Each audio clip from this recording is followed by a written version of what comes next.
महिलांचे वाक्य ऐका बरं का, म्हणजे शेवटपर्यंत व्हिडिओ पहा, कमालीचा आहे आणि खरंच गरजेचं आहे बरं का. कोण सुखी आणि कोण दुखी हे तुम्हाला लगेच कळेल. शेतकऱ्याची बायको काय म्हणती, नोकरदाराची बायको बरी, तिला सासू सासरे नाही सांभाळले तरी चालतं आणि ती निवांत राहते. पण नोकरदाराची बायको काय बोलती, कुठलंच सुख भेटत नाही, उठसूट हा कामाला जातो आणि मला मुलं घरदार सगळं एकटीला सांभाळायला लागतं, भाजीपाला सगळ्या गोष्टी करायला लागतात. शेतकऱ्याचीच बायको बरी. आता पोलिसाची बायको काय म्हणते माहिती का, अरे दुसरा नोकरीवाला असेल ना तर बरं झालं असतं, हा कुत्र्यासारखा नुसती ड्युटीच करत आहे. आणि दुसऱ्या एखाद्या कुटुंबामध्ये भांडण झालं असेल तर ती व्यक्ती काय म्हणते माहिती का, पोलीस खात्यात आहे ना हा पाहिजे होता, मग याला कायदा दाखवला असता. आणि परत दारू पिणाऱ्याची बायको काय म्हणते माहिती का, दारू पिणाऱ्याची बायको म्हणती, अगं मी तर आहे ना कशी राहती माझी मला माहिती आहे, हा गुटखा खात असता तरी चालला असतं, पण मला दारू पिणारा नाही भेटायला पाहिजे होता. आणि गुटखा खाणाऱ्याची बायको म्हणती, हा आहे ना गुटखा 24 घंटे तोंडात घेऊन बसतोय, एकदाच रात्रीचा दारू पिला असता, झोपला असता, दारू पिणारा भेटला असता तरी बरं झालं असतं, असं आहे बघा.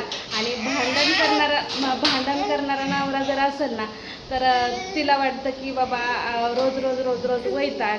आणि दुसरा काय म्हणतात, भांडण करणारा नवरा असेल ना रोज तर बायका काय म्हणतात माहिती का, महिनाभर बोलला नाही तरी चालेल पण आबोला ठेवणारा नवरा पाहिजे, भांडणारा नवरा नाही पाहिजे. आणि ज्या बाईचा 15 दिवस भांडणं करत नाही ना, आणि ती बाई म्हणती रोज भांडला तरी चालेल पण भांडण झालं की लगेच मला बोललं पाहिजे, उगाच मनावरती दडपण येतं आणि दडपणात जगल्यासारखं वाटतं. तर असे आहेत बायकाचे नवऱ्याचे प्रॉब्लेम.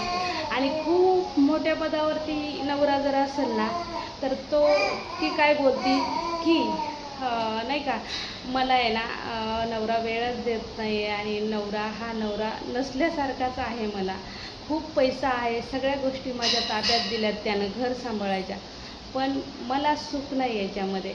आणि एखादी नवरा बायको सोबतच असतात शेतकरी, ते भांडून परेशान होतात. तो शेतकरी म्हणतो, मी ऑफिसला गेलं असतो ना तर ही दिवसभर एकटी राहिली असती आणि मी तिकडं ऑफिसमध्ये निवांत राहिलो असतो, आणि सगळं होऊन हा असता तर बरं झालं असतं, तो असतं तर बरं झालं असतं. शेवटचं बायकांचं वाक्य, ह्याची खोड जर आधी माहीत असती ना मी याच्यासोबत लग्नच केलं नसतं. आणि अजून एक तिसरी गोष्ट आहे की नाही का, म्हणजे